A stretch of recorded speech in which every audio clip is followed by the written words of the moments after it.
आज self love एक trend बन चुका है। Spa, solo trip, me time. पर वेदों और पुराणों ने सेल्फ लव का कॉन्सेप्ट हजारों साल पहले ही समझा दिया था। भगवत गीता में श्री कृष्ण कहते हैं, उद्धारेत आत्मनात्मनम। इंसान को खुद ही अपने आप को ऊपर उठाना है। इसका मतलब क्या है? सेल्फ लव का मतलब सेल्फिश होना नहीं। सेल्फ लव का मतलब है अपनी आत्मा को गिरने न देना। सेल्फ लव का सबसे बड़ा एग्जाम्पल अगर किसी ने दिया है तो वो है नचिकेता, जिनका वर्णन मिलता है कथा उपनिषद में। स्टोरी सुनो। एक बार नचिकेता के पिता वजश्रवा एक यज्ञ करवा रहे थे। उन्होंने दान में पुरानी बेकार गाय देनी शुरू कर दी, जो न दूध देती थी न काम की थी। छोटे से नचिकेता ने देखा और सोचा, ये कैसा दान है? अगर दान देना ही है तो अपनी प्रिय वस्तु देनी चाहिए। उन्होंने बार बार पिता से पूछा, पिताश्री, मुझे किसको दान करेंगे?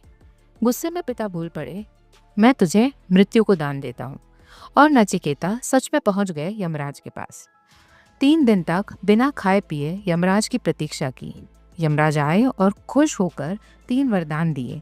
पहला वरदान, पिता का गुस्सा शांत हो जाए।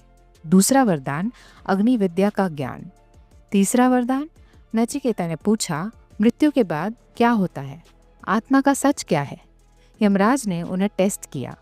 इतना छोटा सा बच्चा क्या ये बातें समझ पाएगा? धन, राज्य, सुंदर अप्सराएं, लंबी उम्र, सब ऑफर किया। पर नचिकेता ने कहा, यह सब कल खत्म हो जाएगा। मुझे सत्य चाहिए, सत्य जानना है। और तब यमराज ने उन्हें आत्मा का ज्ञान दिया कि आत्मा कभी जन्म नहीं लेती, नहीं कभी मरती है। तो नचिकेता ने कंफर्ट चूज नहीं किया, उन्होंने सत्य को चुना। उन्होंने दुनिया के अप्रूवल को नहीं, अपनी आत्मा की ग्रोथ को चूज किया। यही होता है असली कोर सेल्फ लव। टेम्पररी सुख छोड़कर परमानेंट शांति चूज करना।